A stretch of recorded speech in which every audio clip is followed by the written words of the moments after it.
All right, welcome back. It is Mental Health Monday. Today we're learning more about the stages of alcoholism and recovery. Dr. Sabrina Jackson, of course, joining us live. So last week we talked about ways to seek a sober life. Now we're talking about how to guard that. What does that entail? Yes, how to guard that. And that's specifically for the people who are helping their friends or family members who may be dealing with trying to stay sober. And so we need to help them guard that. And so, of course, that's an acronym. Of course. And the G first is to get away from preaching and lecturing. Don't always point your finger at the person telling you, you shouldn't do this, or you shouldn't be doing that. You can't be the supervisor of their life. You can support their life. And that sounds very different than the preaching and the lecturing. Right. They don't want to feel judged or... Absolutely not. And then the U is to understand that there's multiple reasons why people may be led to drink. And so when you understand that, you can help the person stay away from those issues. Make sure that you're not pushing them to those issues when you understand that there are different reasons why people may be led to drink. Okay. Then the A is a biggie. Avoid enabling behaviors. If you know the person has an issue, do not give them money. Do not purchase the alcohol. Don't do the things that you know. And a lot of times, because they're our family members or our friends, we may feel bad, we may feel sad, and we'll just this one time. That's enabling, and no, we don't want to do that. And then the R is to respect sober activities. That is so huge, because even if you yourself don't have a problem, maybe if they're having a mocktail, you have a mocktail. Maybe you can reward yourself in healthy ways and not just always with something that has to do with liquor or smoking a blunt or whatever. Do something that is encouraging the sober lifestyle. You do it with them. And then lastly is do not, oh my goodness, this is so huge.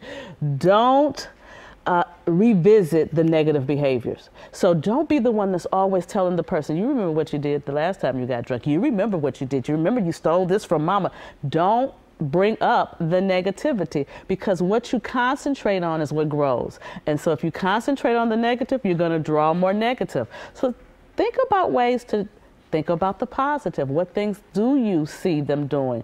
Give them encouragement for the behaviors that they're doing, even if it's just one day, because everybody has to have a one day. They have to have a first day. So be positive about it. And if we can do that with our friends and families, we can help guard their sober lifestyle. And I think the don't bring up the past one is particularly important, because you could say, hey, remember what happened last Christmas when you did this?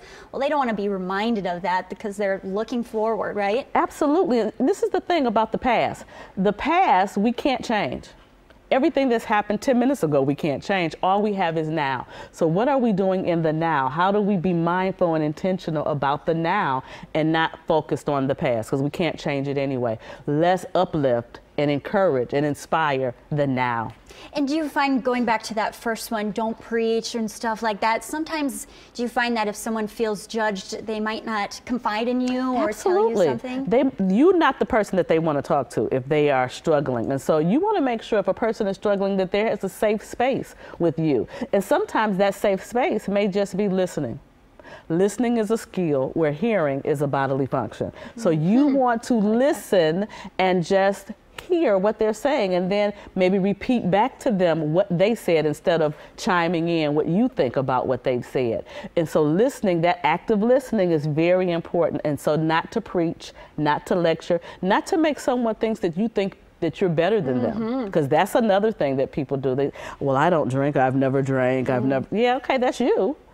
But that's not what we're talking about. So it's not about you. It's about helping the person where they are. Right, and that's what you got to figure out how to do. And that, to remember that, we have GUARD. Yes, GUARD is our acronym for today. I love that you make it easy to remember. Yes, it does make it easy to. Thank you so much, Kelly. All right, thank you for coming. All right, Dr. Sabrina, once again. Coming up, it's avocado toast with a twist. Q is here. I know, we should head out back. Yeah. From Cooking with Q, she's going to show us the unique recipe.